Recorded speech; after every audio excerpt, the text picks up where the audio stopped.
Welcome back to the Talos of EV podcast, ladies and gentlemen. We need to formally apologize for all of the cursing we had to mute from Randy last week. I know he was just ratting off things left and right. Listen, this show single-handedly, because we respect it so much and love it so much, is the sole reason why I gave the green light to just put it out, because I could not replicate capturing the reaction. I wholeheartedly, sincerely apologize. People in my Discord brought it up. People everywhere brought it up. I was getting tweets about it too. But I apologize. Drew definitely brought it up. Before it was published, I was like, yeah, Randy, this is kind of your episode. Do you want to publish it, or should we try to re-record it, or should we chop it down? If anybody didn't understand, if anybody didn't understand what was happening, allow me to do a quick recap. I bought a Hummer. Congrats. Yeah, it fits you perfectly. Yeah, I got no kneecaps, so it looks. This is your new smaller. house, right? You're gonna move into it. Yeah, I'll only get me. Taxes. I can only get it up the road about 15 miles, and then it's gonna die. But So well, we cannot We really, if it was any other episode, if it was just a Chevy Blazer type week, we would have scrapped it. But this was a big reveal, and we feel bad because we can't recreate that announcement. But I would like to try. So please, Randy, for the people that missed last week's episode, can you surprise us again? I will try. Okay. My delivery time has changed, and for that, it has changed. I'm recreating. There you go. I have bought the ultimate Model Y that dollars can throw at it. That is effectively now cheaper than what you can buy it today. Lucky me. But I have bought the Performance Model Y in all its glory. What? And no way! We had no idea. You totally surprised us. And the kicker here is, I thought you were gonna buy a plug-in. I was thinking about, but here's the. I didn't even tell you the kicker. No, Dave. It's back. Quit cursing, Randy. That auto turned out he was gay. Too effective. Yeah. Oh, I see. Swear to God. He's talking about Apple again. Wrong podcast. Oh yeah, you're right. Sorry. Wow. So we had no clue that the performance. No clue about the performance that sits 1 inch lower than the long range, but still 0.01. Your wife must really like those rims. She actually does. So okay, I picked her brain. We went after we finished recording. We went on a 7-hour, 8-hour drive just to go see family. So yeah, just for fun. And so we had time to talk, and we were reminiscing about what had just happened that week. And I was like, question for you. Talk to me about what led us to. I know why I said yes to the performance. Put me in the headspace. Was it strictly the rims? Like, we add the rims, we add the paint. Let's do spec for spec, side by side. And what we were looking at was $1,000 difference there. So $1,000, you can be like, hey, it's only $1,000 more, but you care about range, and we just lost 30 miles. And she said, and which I completely spaced. She goes, we were going to lose range regardless, even on the long range. Once I added those rims, it dropped down to like 318 or something like that. Like we were losing range. And she said, she said something very mature that I appreciate it for a decision of this caliber. She goes, when we're nickel and diming miles like that, it does not matter when it comes to the grand scheme of things of when we're commuting. At no point have we ever made it. Yeah. That's everything. And I looked, I was like, you have grown so much. And I told her the reason why I wanted the performance over the long range is an echo of what we said last week, but because the audio was crap, nobody heard it. So nobody heard it. We can echo a lot this week. It's okay. We won't ever, I don't believe, my belief is that we will never see this close of a price difference ever again, or it being this cheap ever again. This time last So year, far, you're right, because the price has widened it has long widened. range and performance. Yep. And this time last year when we were shopping around, it was in the 60s of what we would want. And that was the long range. The long range we were looking at was like 61, 63, something to that effect. Before adding the rims and the paint and all the stuff that she wants, because this is her experience and I want to support her purchasing decisions. I probably would have done things that I wouldn't mind having the white or the black. I don't really care. Maybe that's why I don't mind, because I don't care. I care about the internal, what the cabin would be like. And, I mean, it's a seamless to me. Feels more seamless than anything before. I've sat in Mike's Model Y, and it's not that much different. It's cozier than the Model 3, but it's the being the pilot of that doesn't change anything. And so we're very comfortable with where we're at with that.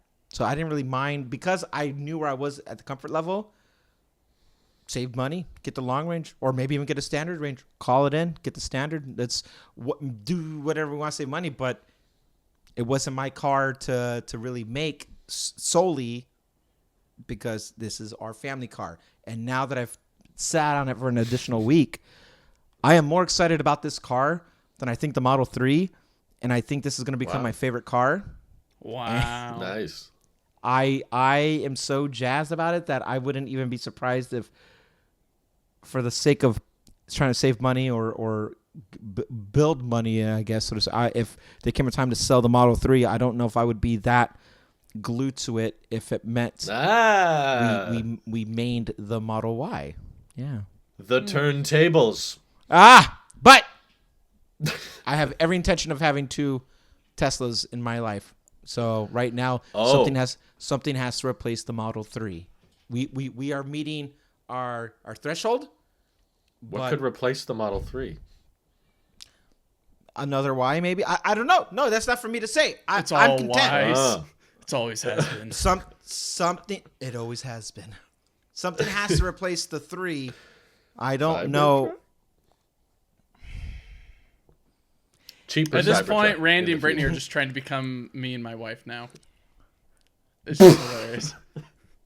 You inspired Model me, Mike. 3. Wait, Mike doesn't have a Model 3. He has a Model Y. I guess we have to get a Model Y. But we have to one-up him, so let's get a performance. And then, Let's one-up him by one-upping him literally. Let's have a kid. Ha! Take that. Well, we'll one-up you and have an adult. Ew. She gave birth to an adult. My delivery. There's too much inspiration going on here. Yeah, my delivery window has changed. All right, let's hear it. It went from February to March to March 9th to March 30th. So you're still in the window. So here's the thing about this window thing. I wanted to talk to you guys about it. I went to the irs.gov. We went to the source. At no point does it say that this $7,500 credit goes away after March. It doesn't go away, but it factors in what percentage of the battery pack needs to be sourced from U.S. materials versus foreign materials. And no one can give me a straight answer on if the Model Y gets half the credit or the full credit. Like, we still don't have, and we might not even know until, because this is about your federal taxes for the year. This is when the credit would show up. We might not even know until later in the year. So yeah, you might get the full $7,500, but it might be $3,750, or depending on where the materials are mined, it might be nothing. I don't know, but the difference was deliveries for January and February didn't matter if the battery pack is imported, where the materials came from. So this is why I hate timing tax credits, is because they're constantly changing and they've bended the rules on them so many times. Like when we ordered our car, the current 2023 tax plan was for that battery requirement. That was going to be from the beginning, from January 1st. If the battery pack didn't reach a certain amount of domestic materials, it wouldn't get the credit. And we were planning on getting the LFP Model 3. So I was like, there's no way that's getting the credit, because that's how the law stands. But then, like in December, they changed it to say, actually, the material doesn't matter until March. And it was like, oh, okay, so everybody gets the credit, but you have to be under 55K. So it was like, oh, okay, Model Y doesn't qualify. Even the Model 3 doesn't qualify because it's too expensive. Then Tesla drops the prices. Then they changed the credit again in January. Actually, it can be up to 80 grand now. Doesn't have to be under 55. So Tesla starts raising prices again. It's like, oh, there's so many constant fluctuations of law. I try really hard not to calculate those numbers because they're so they do fluctuate, and then looking at the state incentives change as well. It's annoying. I was like, okay, let's assume worst case scenario that we're buying it at full sticker price. What? Yeah. Does that look for our budget? Let's bounce off of that, and any kickback that we get from that point forward is a bonus. But treat it like it's all gone. Is this a so car she you doesn't still care if it might not get the full credit? That's not a deal breaker. No, that I'm not saying all that because we we are expecting at least the 3750 bare minimum. Okay, so I think you'll at least get that. Yeah, it's looking pretty guaranteed for that part, but the 7500, what the IRS website was showing that she was she woke me up a couple of nights ago. She was like, "Hey," I was looking at I was like, "What's wrong? Is Sage okay?" She goes, "No." I was like, "Okay, so I'm on the IRS and it's like IRS." She goes, "Hey, it says that the 7500 is good until the end of the year, so I don't know what this is or what's." So she was picking my brain. I'm like, I don't know. Just assume it's gone. Just assume. I was like, just assume we're not getting any of it. But so now what we're calculating? Let me go to bed. Yeah. I was like, "Is the baby okay?" She goes, "Yeah." And I'm on the website. I'm like, "No, you're on the website." No. It's just money. Just talking about the website. I was Harry from Home Alone. Yeah. That's it. So now we are calculating like, okay, bare minimum 3750, and any deficit or any offset that there would be there, we would apply it from our tax return that we would get. So, yeah. Mm-hmm. Thank you, Sage. Yeah, I think I know he's gonna watch it one day. Thank you, love you. All right. Trying to remember, I'm not sure if while keeping your deposit they would let you modify it to a long range or something. I don't think they would. No. So, but with the prices the way they are, I don't even think you're really gonna save that much, even if you did switch to a long range. Because I do remember you saying that how soon you could get the car was a big factor. You didn't. It is, yeah. You didn't want to wait. And now it doesn't. Year. We didn't want to wait till May. Ugh. And that's what the estimated delivery is now, I think, for the long range. Yeah, it was back then too when we put in March to May. So I automatically assume May. And now it's pushed back further than that, I think. So yeah, I still think even if you don't get the full credit or any of the credit, I still think you're probably that was your best bet to get it sooner, and especially if we're not talking about a difference in $3,000 because she wanted the midnight silver and the 20-inch wheels. So we're talking about a difference of $1,000 basically. Yeah. That you would save, but yeah, the rims were the most important thing to her. I don't know if you can't hear me, Mike. I can't. No, hear. I don't know if he was lipping things. I was saying they're 21-inch rims, I think, because I've got the 20s. The performance is 21, but if she got the long range, she would have gotten the 20-inch. Your car. It is my car. She would have got but those with rims. just more range. Yeah.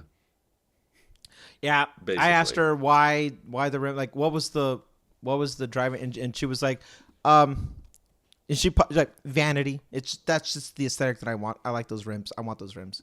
That was more important. Turbine's to her. pretty sick. Okay. Yeah, I was like, okay. I mean, if that's what you feel is in the budget, that we could make that work. Because now, like what we're doing, we obviously have the budget up to that we can customize things and be like, oh, look at this, look at that, look at that. But we want to have the ability to still be smart with the buy. Because all right, worst case scenario, we get none of the credit, we get none of the nothing. then I wouldn't be opposed to offsetting the cost of selling the Model 3 to help the Y. I thought you said you have to have two You're a changed Teslas. man. I do. I do. But I'm not stubborn enough to not. I'd be willing to have that conversation. That's 1 times 1 still equals 1, right? You're saying you would replace the Model 3 eventually, just not right away? If you did sell it? If I sold the 3, you want to buy, like, I don't work on site anywhere. The Model 3 sits in the garage a lot of the time, and How many miles is on your car now? That's a great question. Not that much, all things considering. I'm wondering if I'll pass you. I think you definitely will pass him. I'm at 39.3. Oh, okay. I've got a ways to go, but Yeah, I rocketed I'm at past everyone. 9,300. 9,300. I'm at 48,000. 48. Oh, wow. You've got us all beat. Yep. I commute to work. Miles, but miles don't matter much for battery. It's not the same. It's not like, you gotta start looking at a new car after 200,000. Why? I just want to know how much Cycle life. experience we all have, and if one of us has more miles, that means they know more. Nope, that's not what that means. Buys 300,000 What's that? Model S. Anchorman's like, I don't believe you. We just compare our odometers. Can I just say, for a long time, I've wanted. You know how the car updates in real time on the app? Yeah. And you can see the speed and the animation and stuff. Not like revealing location or anything, but I would love it if I could integrate my Tesla account with my Twitter account, and like I would get a different color around my profile picture when the car is charging versus in motion, or like if my Tesla, that animation they have, if that was my cover art, and when I'm driving the wheels move on the cover art, or it has the odometer going at all, like you can see how many miles are on my car. Like just third-party integration, I guess. I think what you're looking for Elon, is right? MySpace HTML integration for certain widgets and other things. I don't think Twitter has that. I don't think Twitter's capable Chat of that. GPT can help you out with that. Well, there's a guy that might be in charge at Twitter that could change such things. I don't know. No clue who you're talking about. I don't know his name. It was something like Elon Musk, but he Ellen might DeGeneres? be able to integrate Tesla Twitter features to be more integrated, because I would just love it if you could know how many miles is on the car in real time, and then as soon as I pass Randy and Miles, I'll be like, I know more than you. No. By 1 mile. No, you don't. No, I you have don't. the experience. This now just becomes No, you don't. That's how it works. two. I'll have more experience than you because I'll have double the vehicles. Oh, well, I don't know. You were kind of just going on a point about how, like, you don't commute to work and you would consider selling the 3, but you still want 2 Teslas. But the way I interpreted it was like eventually 2. No. You misunderstand. I said I would I'd be open to having the conversation if we were gonna get no savings out of buying the Performance Y. What I'm emphasizing is that if I had to pick one, I would pick the Y over the 3 today.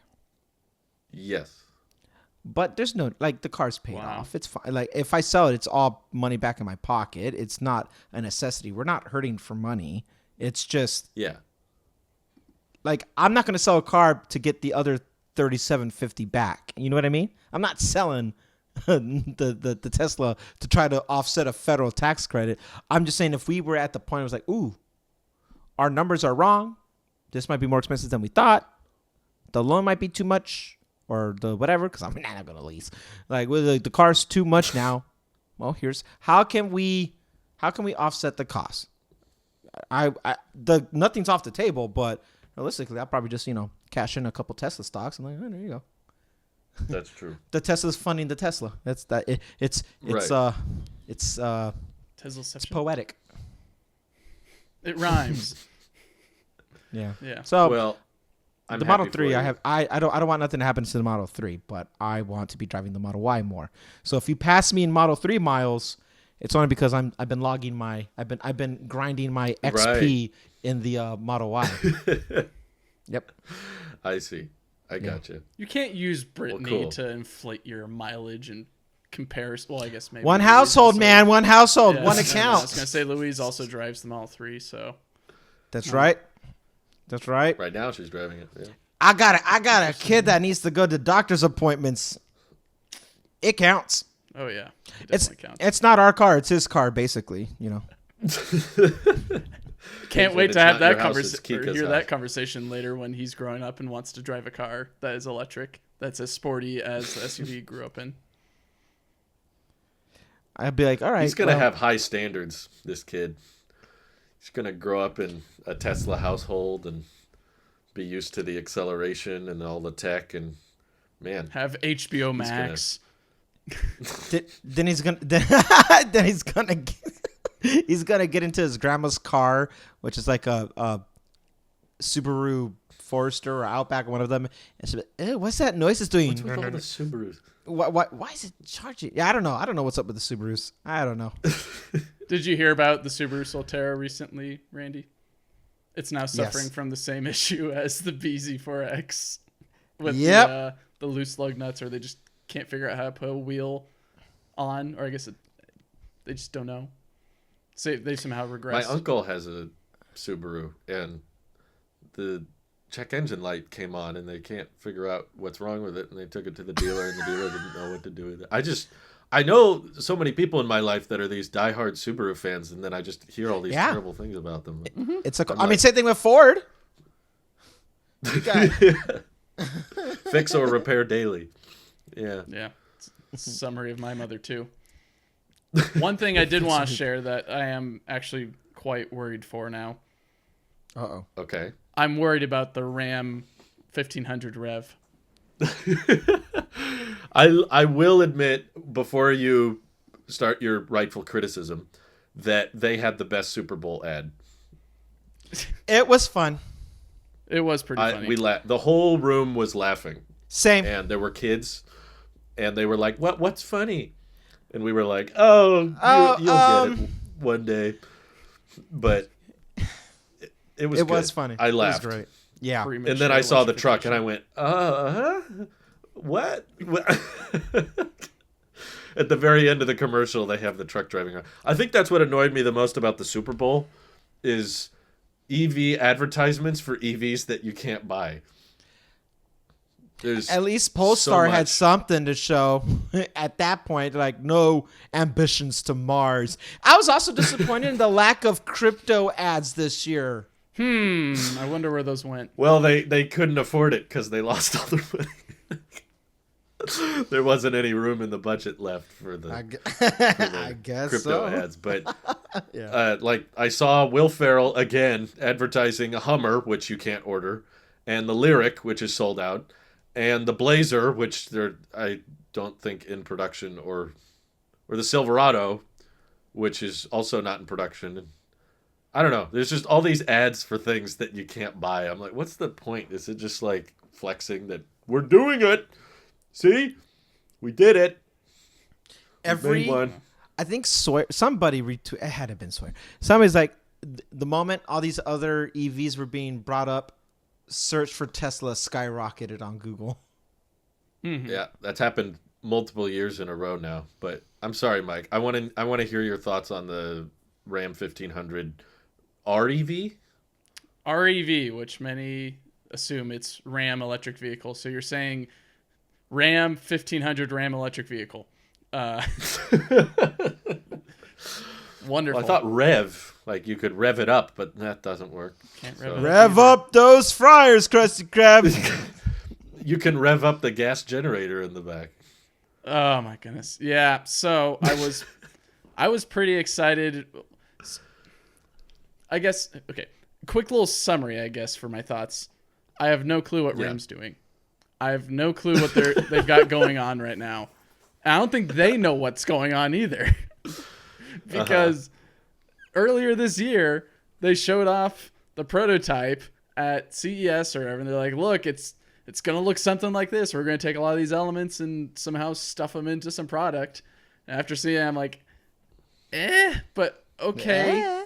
I get it. Like, you're trying to, like, throw in as many things as possible, and, of course, some of them might get assimilated or not assimilated, but yeah, some will get assimilated. Others will, what's it called? Just not be integrated at all into the final product. And I thought, okay, but if they keep something around close to like what they've got the external design to be, I think I'll be pretty happy. And it looks like a very wide body, like 2500 size truck or something like that.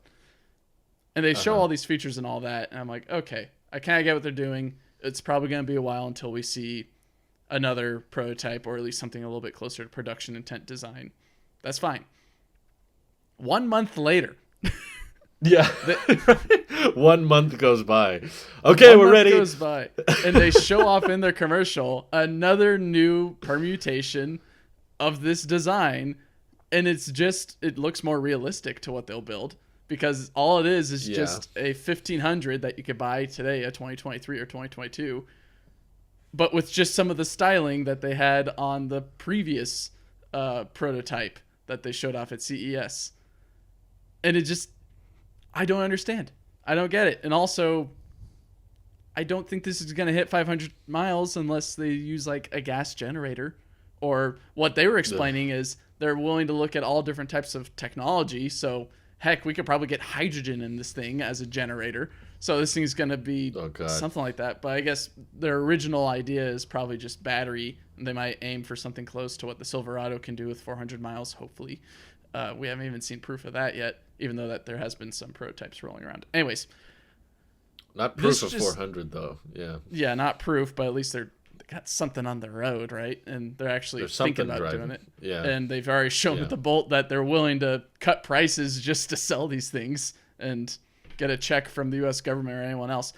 But with Ram, I don't know how they're going to do this, especially with a truck that is coming out in Q4 of 2024. They've got time, but like, why did you show off the original design and then show off the second design within a month's time? Like, you waited all of 2022 like teasing we're going to make an EV truck, and then 2023 2 months in a row, here's another new design, or like, here's a new design, here's another one. It's like, I don't understand, and I'm starting to lose hope in the fact that they might be the saving grace for 500 miles. Not that I need it, because we're perfectly happy with our 1500 Classic that we have, but are you? I'm glad that you brought that up, because this did something that I didn't expect. Are you? It makes me want the Cybertruck more. Oh no! Wow. He said the thing. It's somehow It's somehow He swayed said the me C back word. to the crazy expensive doorstop. Oh, yay. That's metallic and all that. Wedges. Wedging. This is, I don't know. I just looking at the pictures you sent of the real world Rev, whatever. It's still another computer designed one. It's not. It just reminds me so much of the Lightning. It's like, the lightning effect. We have the blazer effect, and now we have the lightning effect. The lightning effect to me is just, it's so typical, right, of a brand that's already building gas vehicles and gas trucks, and they know that they can't stop selling their gas trucks. So the acknowledgement is, well, obviously nothing is wrong with our gas trucks. So if we do an electric one, the goal will be to change as little as possible. So the point is, it looks very much like every other gas pickup. And it just has some light features, just a little bit more light bar because electric. And it's got the frunk style of the Lightning, and it's got a more typical... I honestly... I hope I made it clear before. I was against the idea of concept vehicles, but I liked the look of the concept vehicle. I thought it looked very wide and very practical and very futuristic and functional. And honestly, the concept one they showed last month is much more aerodynamic looking than the one that actually they're showcasing. This looks like, oh, okay, you're going to have the exact same drag coefficient of a Lightning. And it seems that they've abandoned the mid-gate idea as well. They just have a pass-through window is there no mid-gate? on the back. Well, you can look at the image. There's no mid-gate. Yeah, you're right. They have the traditional Ram box on the side, which I guess that's some realistic product that they sell now. So that shows that they can probably make the Lightning doesn't have that. The Lightning doesn't have that. Give them credit. But it looks like they forgoed the split tailgate in the back, like the barn door design. Yeah, that's not a split. And the lights look like they've cheaped out on a few bulbs, but that's just nitpicking at this point. But it doesn't look like they're going for like any tow hooks on the front either. They've got a big traditional like grill on the bottom for air intake and all that, but like this was don't know why it's there. I feel like this is exactly what I expected. Is like showcase a really cool, really futuristic concept art, and I was mad about the concept vehicle because I'm like, well, now you're getting us excited for something we know you can't make, and now we're seeing the real thing, and I'm like, yeah, that's what I thought. You were gonna give me the ultra scaled down skimmed. Well, now get rid of everything you liked about that. They gave us one month. Replace it with. They gave us 1 month of hype. That kind of defeats the point of doing a concept vehicle. Like I don't like concept vehicles, period. But if you're gonna do one, it's usually to showcase like this is what we're striving for, and later on, like you said, it builds hype and it kind of gives you time to focus on it and think about it. But yeah, 1 month turnaround time is like what? Like what was the point? What was all like they have this whole I forget what it was. They have an insider program, but they had something else before where like you can get on a mailing list and you can look at some portion of their website where they've got a whole bunch of like teases and images and all that. And for like all of 2022, they were teasing the design and the aerodynamics and all that, and like showing like here's what we were thinking about with the design and how. Yeah, I remember those emails you were showing me of like the drag image, the aerodynamic drag of the design, and how just like everything. It's like it okay, so you're really thinking about aero and all that, and then they show off this in the Super Bowl, and it's just a slap to the face to me. It's like, no, it has to be April 1st. Yeah, like we have to be 2 months in the future. This doesn't seem right? But I think it feels like they could be building it at the same factory. You know, they will probably. Like they just put a little different headlight design. The charge port's in the same place. I mean, and the bed looks a lot shorter in the pictures. It doesn't look like as long a bed as I bet the concept one had like a 6.5 foot bed or 7 or something. It looks big. I'm just disappointed. This shows you that they've learned nothing. Doesn't matter if it's gas or electric. They've learned nothing. Nothing. They get nothing. Yeah. You lose. I had high hopes for you, Stellantis. But this isn't selling me. As someone who owns a Ram and loves their Ram, this isn't going to sell me unless like you've got features that match the F-150 or exceed them. But if you're just gonna really got to exceed them now, if you're now just gonna sell me a reskinned Ram, 150 Lightning Ram. What am I saying? The Ford F-150 Lightning. A Ram Lightning. That's what it's gonna be. That's what I'm trying. I guess that's the message. Is that if you're just putting a new badge on it and then like that's why it's a 1500. Yeah, they added a zero. Okay, well, that's what they do. I don't know if you've paid attention to trucks, but Ford's like, we don't need 4 digits. We have 3. Meanwhile, Chevy and Stellantis are like 4 digits because big number. There's probably a reason otherwise, but this doesn't help me. 15,000. This is just a reskinned Ford F-150 Lightning. And if I were to choose between the two in 2024 or 2025, I'd still go. I'd probably go with. If I had to choose between the two, like no other things existed, I had my in my hand. I needed to buy a new truck. I'd buy the Ford just because it had so many more years to figure out the battery issues, to increase the range, software, features, and everything. We don't know what this thing does. If it does vehicle to grid or anything like that, it probably will. But I would still go with the product that's been out there longer and it's just more refined. Yeah, it's more established. And this thing just shows they didn't have any trust in revolutionizing, literally their tagline, the Ram Revolution. Revolutionizing trucks. It's just sad. I'm pretty sad. It makes me want the Cybertruck now. and I don't like it because I've been bagging on it, and it's most expected price being high, and yeah. Why not Rivian? Yeah, that was my next question. It's a small truck.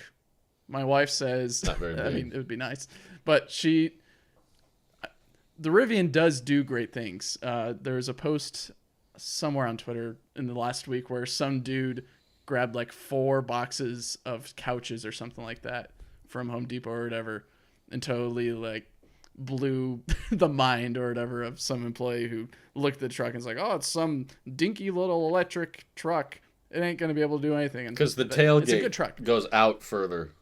It's a good truck and all that. But yeah. Attachment that extends the bed and all that. Yeah. If we were to go for a Rivian, it'd be the long range dual motor. We don't need the quad motor and all that. But it's still pretty expensive. They are integrating, was it the kind of like the Tesla Sentry mode? I think they announced, or RJ talked about that yesterday as of the recording of this episode, that they're going to RJ in a tweet. Yeah. And he said it's ring integrated.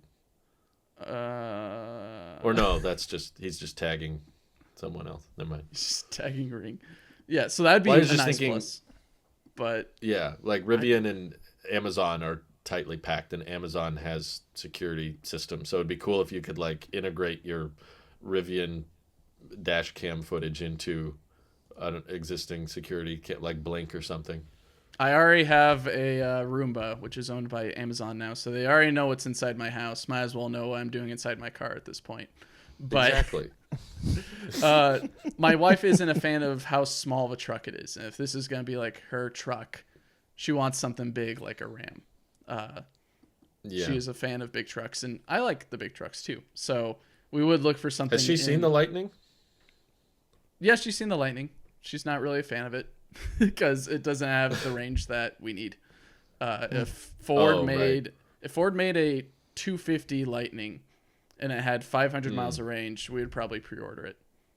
But yeah, I'm amazed if they find a way to get this updated Ram to 500 miles. That's going to need a massive battery. And that's what I'm trying to figure out with this design, because it's the same size as a Ram 1500, which you can basically equate to a Ford F-150 or a Ford F-150 Lightning, whichever one.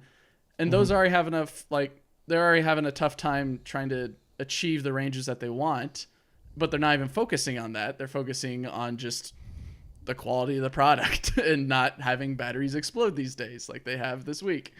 So try adding more cells. Don't do that. Yeah, right. Please don't do that. So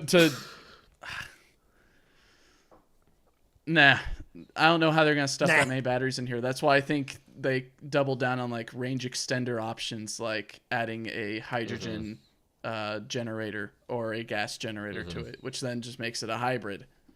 Yeah. But I don't think that's going to be their focus initially. Their focus is going to be, we need to get this out by Q4 of 2024 or the beginning of 2025 with like 350 miles of range, hopefully. Hopefully in 2024 or 2025 we have trucks that can do that range. And they don't get too comfy in the low 300. But I guess, I don't know. This isn't promising for the future of Ram for me. This is very much a disappointing reality of they don't have the X factor. They haven't made an electric truck before. They haven't really made an electric car before either. Ram, the closest they've gotten is they're only in charge of like vans and trucks. I mean, they can take people from the Chrysler side or the Jeep side and all that, but they're not really doing anything crazy over there. The closest thing that they've gotten is a electrified Jeep. And some other promised vehicles that are coming in the future that they say are coming. Kind of like the whole GM thing. This seems like too much confidence from the marketing team without much emphasis on the engineering side. It was like, oh yeah, be teasing 500-mile range, be boasting about how cool it's going to be. And the actual engineering team was like, wait, what? You want how much? You guys can figure out 500 miles, right? Maybe, I don't know. Maybe if you put a gas generator in the back. Okay, cool. We can do that. So, yeah, it feels like a cop out to me because obviously there are issues with making high range vehicles. I understand it's complicated to getting the aerodynamics right, getting the energy density high enough, but to me the solution to that is mining for more materials and making it as aerodynamic as possible and improving the efficiency, whether that's with decoupling motors or what have you. That's the solution. Just saying, well, we can just use gas for that. That's like, well, why are we even going EV in the first place if you're just gonna say, well, we can just use gas? Because they don't mean it. It's all cash grab. They're just being forced and pressured. These guys, these legacy automobile makers, all have the same, I don't know, disillusion that we'll just. This isn't the first time they try to do a transition. We'll weather the storm again. Like, I don't know. I feel like enough. I'm not to be political here. I'm not that much into like government oversight all the time. If to me sometimes it feels a bit restricting. But this is something I actually kind of don't hate, that they're like transition to no more fossil fuel cars by here. California made their now. All these states are kind of following suit. And then what was it, Wyoming or something? One of them was like, all right, by 2035, no electric vehicle. Like, oh, okay, they're gonna ban EV sales. I think that got pushed back, but yeah, that's funny. I love it. I'm sure. But my point is that you make enough. These companies are in the business of making money first. That's all it's about, making money. Enough hype and push and pressure on them, they will have to make the transition. They'll kick and scream along the way, and by the time they get established, another Tesla will show up, or at least bare minimum. Tesla showed up, but another one. There'll be more. Somebody will get their cut of the piece of the pie. I know I said statistically they all can't make it, but I'm rooting for as much as possible. I want Rivian to succeed. I want Polestar. I want Lucid. I want Canoe. I want all these guys to be great. If anything, just to make them drag the slaggers, the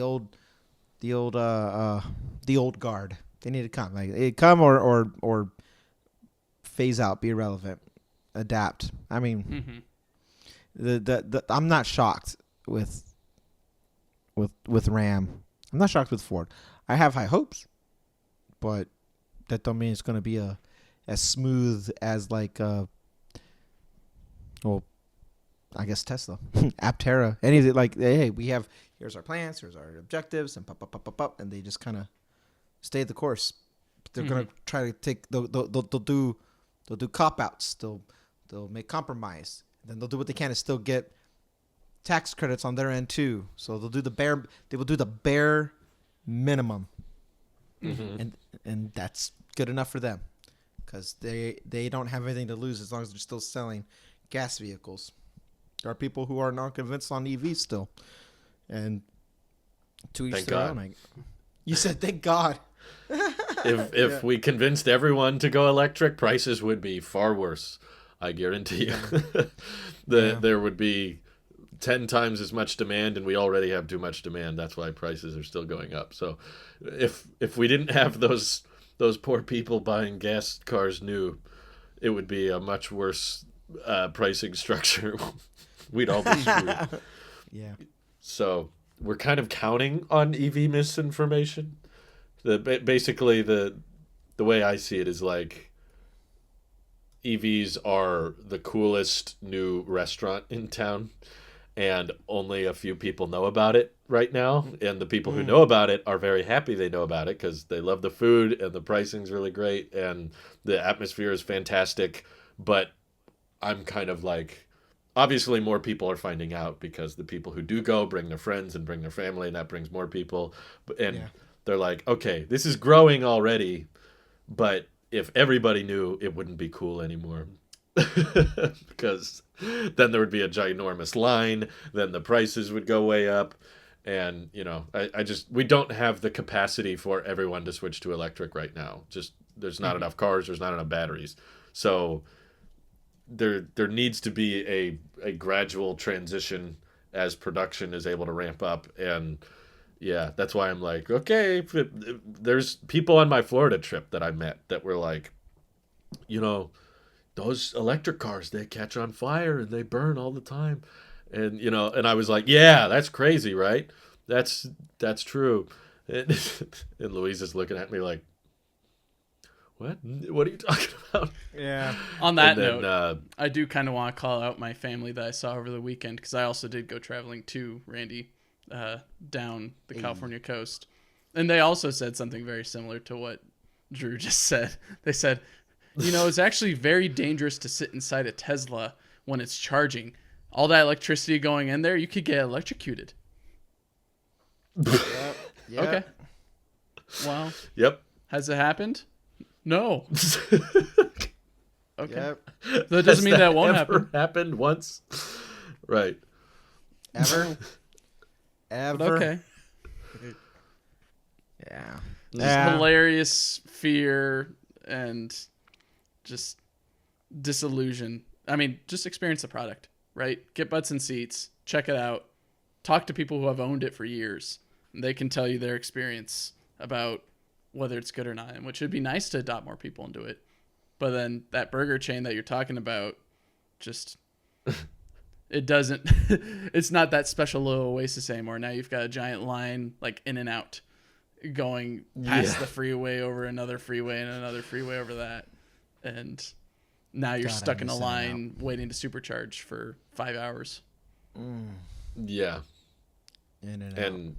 And the pricing, I think, of Teslas gets progressively worse based on demand. So if demand was 4 times or 5 times more than it is today, the prices would be way worse, and I probably wouldn't have been able to afford the car I have. So that's why I don't fight EV misinformation when there's people in my life that are like, oh, no, they explode, or you got to replace the battery after 50,000 miles. It doesn't work anymore. I'm like, cool. Yeah, you're Keep stupid. How does it feel to be stupid? I will admit he got some. He just bought a brand new truck. It was like a Hyundai Santa Cruz. Ooh, okay. Those things are hilarious looking. I didn't think it would look bad, but he had the big. They had a big screen with CarPlay on it, and I was like, "Oh, that's funny." It's like it's trying to be smart, you know. He had the he had the remote start and everything, and I was like, "Oh yeah, it's just like a Tesla." But I was not just you played nice. Grin on my face. Yeah, you played nice. It's like the people that believe that the new gas cars coming out, those are the best ones and they got the best deal on them. I'm like, I hope you're happy, you know, like for your market, I hope you enjoy it, but we're banking on you enjoying that in order to have enough EVs for everybody. So please enjoy it as much as possible. I don't try to convince those people they made a mistake. Just because they bought something that I wouldn't bought, you know, maybe they like gas, or they don't mind gas stations, or they don't mind oil changes or whatever. That's fine. Okay. If you don't mind all that stuff, enjoy it, but no thanks. So coming back to, since we know Randy's next Tesla, and now we're hearing Mike express his issues with the Ram, is your mindset in saying I'm more interested in the Cybertruck now, does that come from, I think the Cybertruck will have more range than the Ram, or it's that it's not about range, it's that the Cybertruck will have the supercharging and none of these other trucks will have the supercharging network? Or is it the size of the bed, the size of the truck? Like, why do you say that makes me more interested in the Cybertruck? Well, if we're on this route to 500 miles for electric trucks, it seems like, even though that GM says that they can get to 400, the Silverado, it might most likely be Tesla who gets to 500 miles first with the EV trucks. Now that's neglecting the fact that they don't need 500 miles on the Cybertruck, that they'll be perfectly fine with selling a 300 or 350 mile range one and it's going to sell like hotcakes, and they'll have no reason to make another tier of it unless Ford gets up to 500 miles and shows or just basically says to Tesla, saying, look, we're the best because we have more range and all that. Then Tesla will be like, okay, well, we're not going to take that because they already played that game with Lucid. So they might just do the same with Ford or whoever gets there first. I guess maybe GM. But I don't know. I don't think it's a supercharging issue anymore, just from the most recent news. Okay. With superchargers being open sometime by the end of this year. And then by the end of 2024, they're trying to double the amount that we have now. That's crazy to me. I still can't fathom that. That announcement, I read it, I heard it, but I'm still like, what? Like, there's already like, I think 1,300 locations and like 7,500 individual stalls. Mm-hmm. And they're claiming that will not double, but more than double in less than 2 years. And I'm like, well, how? Less than a year, right? 'Cause didn't they say, they said end of 2024. So you could say beginning of 2025, 2 years. Yeah. Yeah, I don't know. Yeah, I got no clue how they're going to do it. Like, I already think they're crazy. Like, following the Tesla charging account, how often they're like, new one. We built a new one. And now they're like, we have to more than double that rate now. And it's going to be new chargers that have CCS and NACS. Mm-hmm. I'm like, that's why, I'm surprised more people aren't shocked by that. Like, some people are like, Tesla's going to take over the world because full self-driving robotaxis and the bots can do all the work for us and we don't need to work anymore. I'm like, no. This is more interesting to me. It's like, basically the CCS charger network is crap and falling apart, and people are miserable with Electrify America, and they have all these terrible reliability problems. And here comes Tesla saying, we are going to have just as many CCS locations as we currently have Tesla superchargers, which most of us would agree Tesla has the most built out network. You could basically drive everywhere with the number of superchargers there are. They're going to more than double all that within the span of 2 years. Is like, so basically Tesla CCS stations will outnumber Electrify America. That's the way I read that. Mm-hmm. So, all of Tesla's competitors are going to be charging at superchargers for the most part. I mean, sure, they'll go to ChargePoint or EVgo when they can, probably because they'll be cheaper. But in terms of reliability, in terms of what stations are conveniently placed and where they're located, it's probably all going to be Tesla stations. And it's like all of you have to charge now at the competitor's network, which is kind of ironic. And that's how they make their money. That's how they gonna make that money. That's that passive income. And the government's paying for it. Where have I heard this before? And Mexico's gonna pay. No, I'll stop there. Mexico's gonna pay for Electrify America. Yeah. So going back to it, to the truck situation, I don't think the supercharging network is now a big deal anymore. I mean, I can go with anything now. I could get a Rivian and charge at a supercharger later this year. I mean, I could probably order a Rivian today, and by the time I get it, they're already going to be people supercharging later in the year, or 2 years or 3 years, right? So Rivian has a backlog. Yeah, now it's only going to get bigger because now you can charge at a supercharger, or at least the used Rivians on the market. They're only going to increase in value now because you can charge them at superchargers, and a lot of them were given up because they were frustrated with the CCS network being Electrify America, EVgo, and the rest of them. They want their cars back. Wait, hold on. Exactly. Give it back. They'll be. I don't think it'll be no advantage though. Yeah. Cars and bids. I feel like, based on the phrasing that the White House gave, they said that there will be select superchargers. Mm-hmm. And they said the select superchargers that open will be the V3 250 kilowatt. and they said that they'll be on the most popular routes and stuff. So my thought process is that the supercharger network that non-Teslas can access won't have as many locations because there will probably still be a bunch of V2 and V1 superchargers out there that you can't use because they don't have the equipment for you. And also, I think Tesla does this in Europe when I looked it up because they've already opened the superchargers there. If you're charging your non-Tesla, it's a higher price unless you subscribe. And if you subscribe monthly, you get the same supercharging cost as a Tesla owner.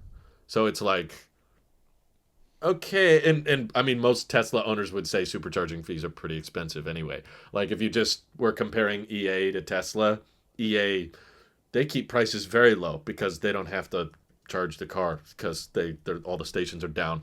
So they're like, yeah, it's free. Oh, it's not working. Oh, well, there's your free session. You're welcome. So that's why they're comfortable charging so little, is because they're not incentivized to, like the way their business is structured. They're just reimbursed based on how many stalls they put out there. They don't need to be working.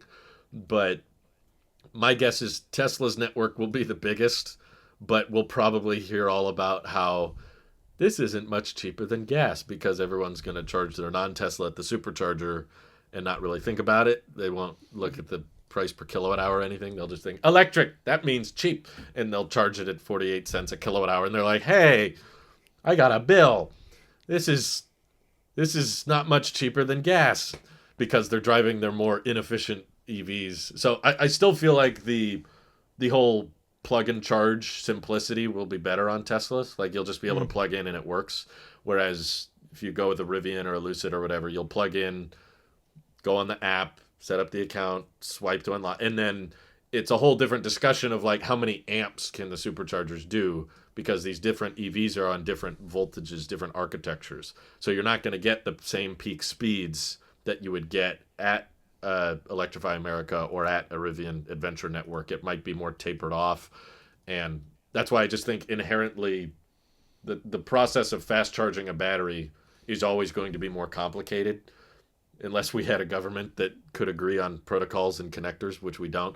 But as long as we have all these different companies with different standards and different communication protocols, I wouldn't be shocked if when Tesla opens up the supercharger network, we run into some of the same issues that EA is having, just because it's not a first-party experience. Like, oh, wait, the car asked for this much and the charger gave this much, so it shut off, and now you got to reactivate it, or the battery Well, I'm didn't just thinking the condition Magic Dock properly. issue as well. It trying to figure out what car you have and then accidentally... I mean, something that I was thinking about is how will it know to give a J1772 plug versus the CCS plug, right? Because it's either you I don't got think the it DC would pins or give not. J17, would it?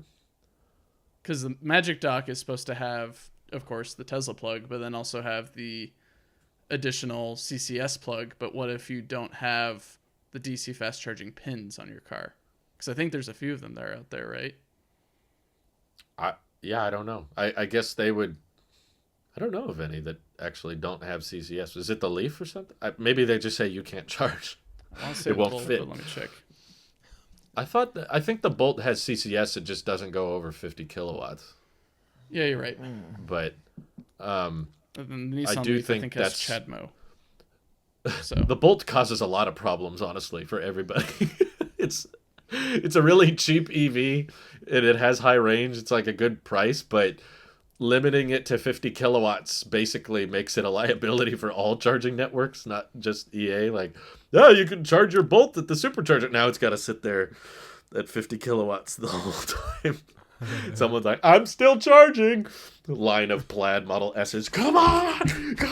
I paid 150 grand for this car. Sorry, guys. I'm just taking my time. Maybe Tesla will structure the pricing to be a bit more like... Are you a Chevy Bolt? It's going to be 80 cents per kilowatt hour. That's it. Are you a Chevy Bolt? You got to pay double. That's the barrier of entry. Yeah. That's it.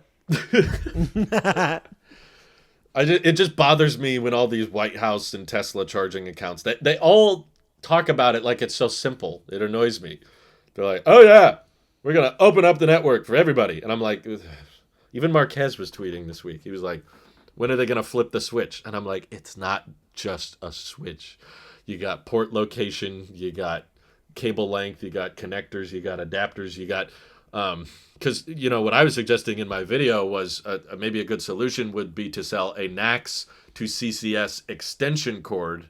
That way you could take it to any supercharger and the cable would reach, and you could limit how many you sell of those. You could sell them for $500 or $1,000, so that way you don't get a big, giant list of Bolt owners all clogging up the superchargers. It's like only the people that are really aware and really committed to the equipment, only they'll be aware of it, and they'll be more likely to not, plug in the wrong space.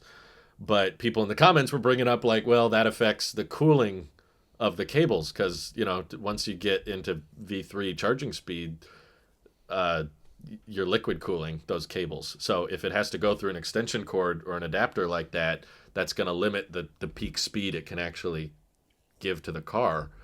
So it's like, would you spend $500 so that you could charge at 100 kilowatts at any supercharger? Maybe some people might go for that, but it just every way I envision it, it's complicated. Like there's all these little hoops you gotta jump through, and the app and the payment and the protocol, and I was like, well, if we all switch to NAX, that would solve a lot of problems, but that doesn't seem to be happening. So I wish we did switch because it'd be I want it to be a standard just so that way I know you don't want to convert skeptics because it'll be more expensive, but I want a future where, like a gas station, you just expect it to work. You pull up and there it is. Yeah, exactly. I want That's that. why Tesla sells so good. Yes, absolutely. And maybe because part of my brain's like, one day I'm gonna get a non-Tesla. I still want a Rivian. Like I've been so in awe with it.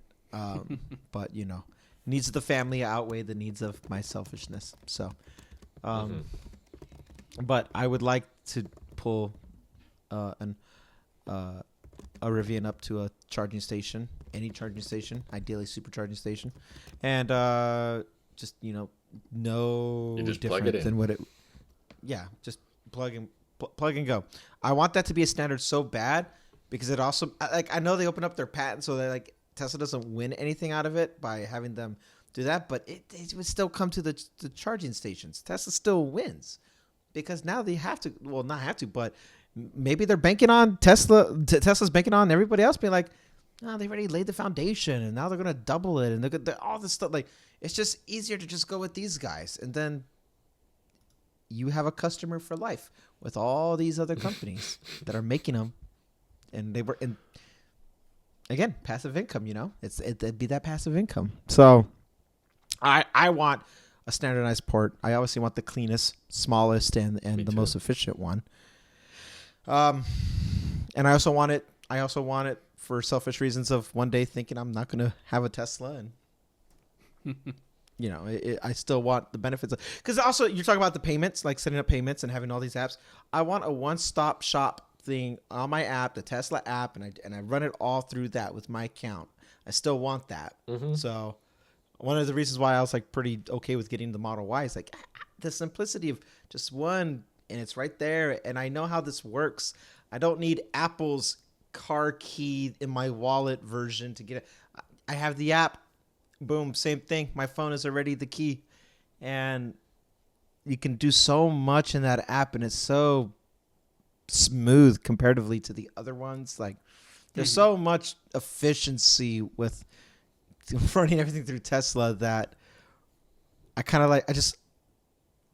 I want everyone else to be Tesla light. You're using the Windows OS, but maybe you're using a non-Windows PC. You're using Asus or something, one of these other guys. Yeah, so HP, like all these things that like, all right, I'm using a different brand, but it's all running filtered through Windows.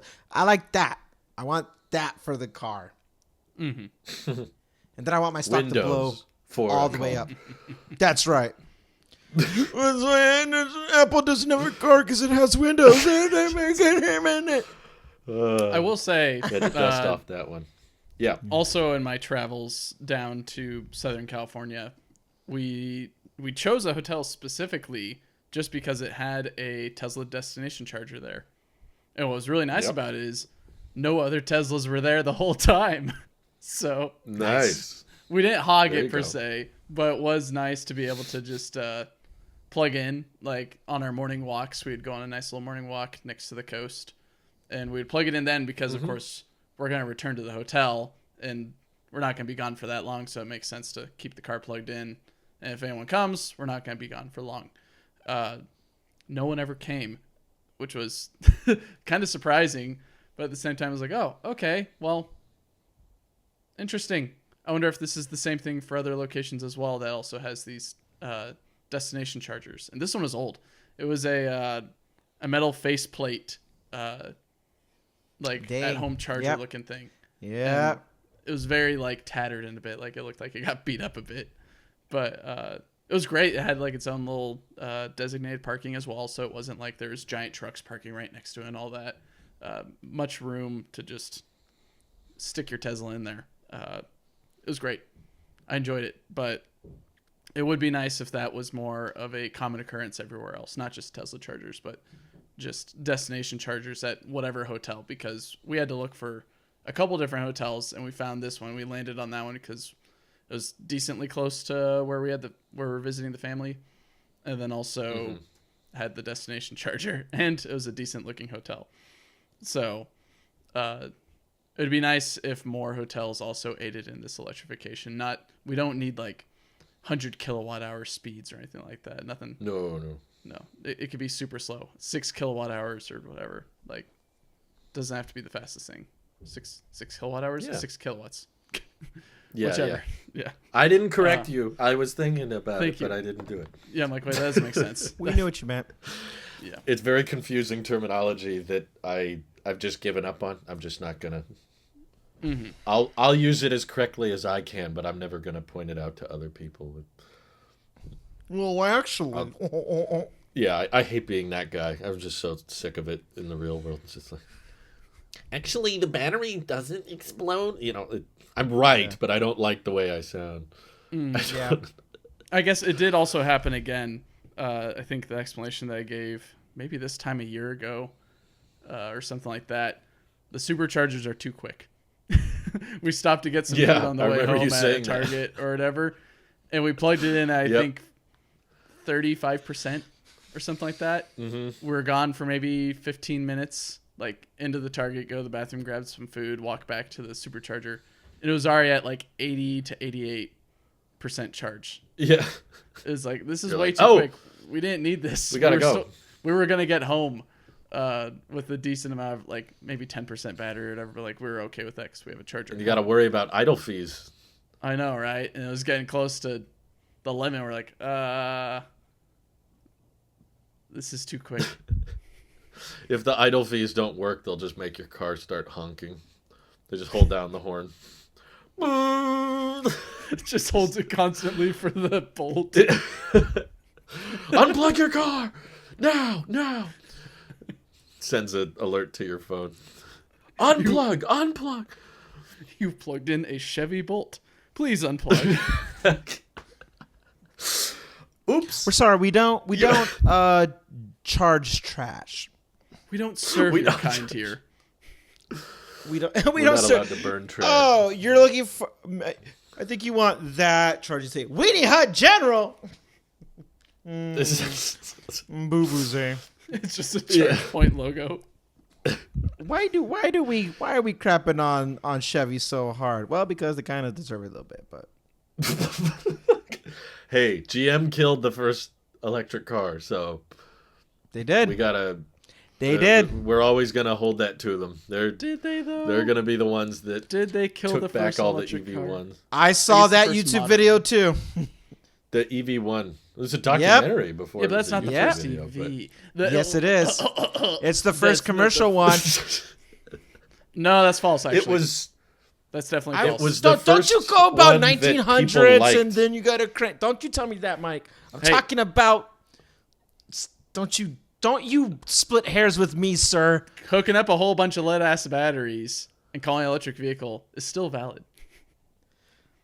I need you to take that engineering we call those golf hat. carts.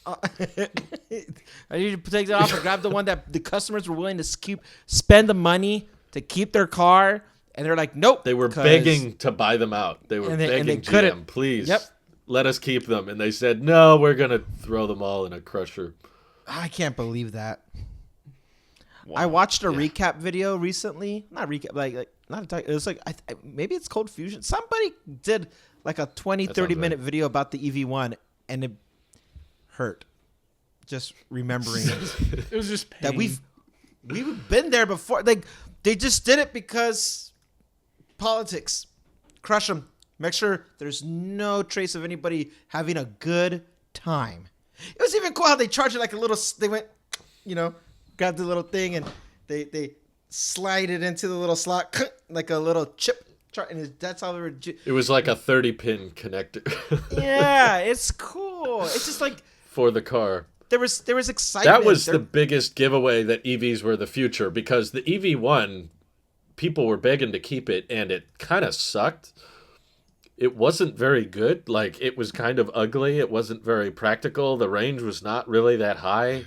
Yeah. It was not an amazing car, and yet all of these people loved it. Like, that's what Tesla is. They're like, I want to do a piece on that. Just like Tesla is the anti-car. It is like people wanted it because of how little there is to do. Like, you don't have to interact with it much. There's no gas station. There's no oil change. It's just people love the EV1 simply because it didn't do much. It was like, I just want a car that I don't have to think about. And that's, as a commuter, is something that I'm pretty sure only plugged in. I don't think you fast charge that thing. Right. But people loved it, and I was like, "Yeah, you don't have to get real fancy with electric cars. You could just make a car that works." That's it. Let me stop you right there. That's it. That's it. What? Let me sell you this car. What? Why should I buy your car? It drives and it doesn't need gas. Sell me this. That's pencil. all. Sell me this. It that writes. Was it. Done. Yeah. It does what it's supposed to do. That's what the EV1 was. It drives, and you don't need to go to a gas station. I'm in. That's it. Sounds like you're a fan of the Hummer EV then. Because it does drive. Yeah. The interior on the EV1 is kind of disdainfully. Yeah. Just stop reminding me that the Hummer exists. I lose faith in humanity every time I think about the Hummer. I did see also one other thing. I did see a Blazer EV on the road last week. Oh. And I was pleasantly surprised. It looks like every other mid-size crossover SUV on the road with the Chevy design and all that. And it looked whelming. It wasn't overwhelming. It looked whelming. It was just whelming. I was whelmed. Mike's legitimate reaction to seeing the Chevy Blazer. Just oh hey, that was the most mayonnaise sandwich of a car I've ever seen. It's coincidentally it was a white car. It's the most car ever. It's the most car. I've never been so well.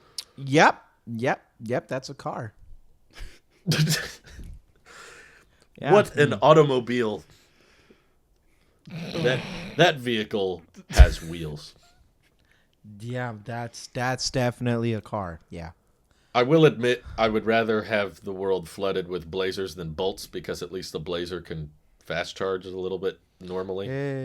So if you can not clog up the charging networks, that would be appreciated.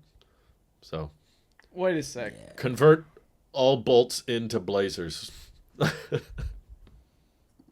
Never mind. Because they're supposed to get cheap or something. Yeah. What were you gonna say, Mike? Last question. Oh, okay. Last answer. Let's go. Tesla is offering customers who have unlimited supercharging on their Model S and X an additional $5,000 on their trade-in. And Mike and I were discussing this while Randy was in the bathroom to give you that mental picture. Would you guys,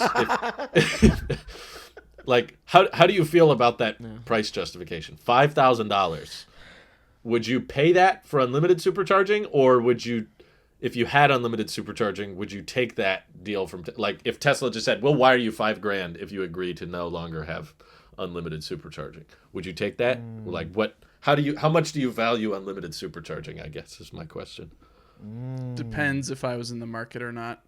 If I was in the market to like sell Right now. my Model S or X and get a new one or get a different car, like a 3 or Y, well, I don't know what the trade-in. I mean, your current, specifics are. let's say your Model Y had unlimited supercharging. Would you give it back for $5,000? Never.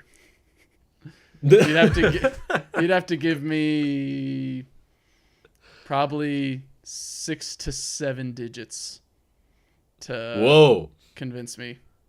Because free supercharging for life in the car. You got to do some math there. How much money are you saving? I don't care. The fact that I don't have to pay for supercharging is already a selling point for me. That means for the life of the car, which it could be a 30-year car or longer. Or you can get into an accident tomorrow. And it could get, well, then that just means Would you rather have the money or the promise? The money or the promise? Ooh, that's such a good question. I would take the supercharging. Okay. Interesting. Yeah. I would take the supercharging because I would not feel limited to the borders of my range, having to have to hurry back home and charge at some point and rinse and repeat later. I would probably I might become homeless and would just live on the road, traveling the country, and I would milk that thing because I don't believe it would stay free forever because of people like me. Yeah, that's why you can't get free supercharging, and I think that's why Tesla is offering these people extra, because they're like, oh crap, with a lot of California, it's charging 52 cents a kilowatt hour. The people that have unlimited supercharging are costing Tesla a lot of money now, because they're like, oh, is it 48 to wait? Was it 48 to what? I've seen some superchargers at peak time get over 50 cents a kilowatt hour. I see 36 here. That's the peak. Wow. Yeah, that's more what it's like where I live, but yeah, I've seen it get bad, and there's definitely people. Yeah, not where Mike is. I have a family member with a Model S that has unlimited supercharging, and I know what the prices are where he is, and I'm like, he's costing Tesla so much money, and they're probably going to convince as many of those people. I wouldn't be surprised if they up it later. They're like, how about 10,000? How about 15? Like, stop. It's in conjunction with, it's parallel to whatever the price of FSD is. Yeah. How about if you buy a new Tesla without unlimited supercharging, we'll give you FSD for free? Nope. Screw that. No way. Yeah, I wouldn't do that either. Absolutely not. I'd rather pay $6,000 for enhanced autopilot. I'm in disagreement with both of you, though. I'd rather have the money just because I don't supercharge very much. I don't live close to a supercharger. Sounds like a you so it would be very inconvenient for me if I had unlimited supercharging. It would actually annoy the crap out of me because I'd be like, okay, when I'm nearby the supercharger, we need to charge as much as possible. Is that one place the closest supercharging? That one that I've been to with you? Is that the closest? But yeah, that's not the closest. No. Man, look, you're thinking about it wrong, Drew. It gives you a chance to get out of the house, get some air, go stretch your legs. Aren't you traveling? Don't you want to travel more? You got a MacBook and everything. You have places we're traveling don't have many superchargers. I mean, like, I haven't supercharged in over 2 months now, and that's not like me. Out of that's not out of the price of superchargers. It's just convenience for me. The plug is at home, and that's where it's going to charge mostly. Yeah. And if I had the $5,000, I could invest that, and it would appreciate over time. I think I would make more money paying for superchargers over just having an extra $5,000 to invest. I would take the money personally, that's just because of my... You have the wall connector, right? That's your charging at home? No, you just have the 110? Mobile connector. It's a NEMA 1450 adapter, but it's not the wall connector. That's different. Okay. Yeah. But okay, it charges way faster than I need to. Yeah. I could have lived with the 110. I just thought I needed more speed because when we got the house, we thought Louise was going to be commuting a lot further to work, and then they let her work from home. So it was like, oh, I guess we don't need, 7 kilowatts of speed, because that basically... Actually, Drew, it's going to be... I'm joking. I made sure. I can go from 0 to 100% in less than 10 hours, which is... Yep. I've never needed to do that, but I have the ability to. I know now, based on how we drive the car, we would have been totally fine with 110, but oh well. Oh well. Better luck next time. Supercharging. Sounds good. Free supercharging is Bay. That I would take that above anything else. Absolutely. If you would offer that over any enhanced software features. If you didn't have it, what would you pay for it if they let you buy it outright? $5,000. I would trade. Actually, no. I'll be fair. $6,000. The price that I paid for my FSD, I would have 100%. Even back then in 2019, I would have put that in free supercharging if that's what it costs. Because I'd need to do some math on how much I think supercharging would cost, but I would. It's on the app, Drew. It tells you when you go to a supercharger. Yeah. Like how much supercharging I do, Yeah. I'd be like, depends how many trips you're how planning. much money would I save? Also, I would find more use out of the $6,000 using supercharging than I do FSD. I would would give me my money back quicker. I don't know if I would spend $6,000 that quick, but that would be more valuable. Yeah, FSD I don't know what you can offer me to give up free supercharging if I had that. I don't know what would be worth that trade. That's why I said like 6 or 7 figures. Because 7's a lot, Mike. That's a lot of numbers. I don't care. That's a lot of digits. You know the low VIN number it is. Yeah. I ain't giving that thing up unless you give me 6 or 7 figures. It's just a lot of money to be driving around with you. I don't know. That's like wearing sunglasses that cost $2 million. Like anytime someone could just... Stop talking about my sunglasses, Drew. I told you to keep that secret. I just wouldn't want to wear something or drive something that valuable around all the time. It'd be scary.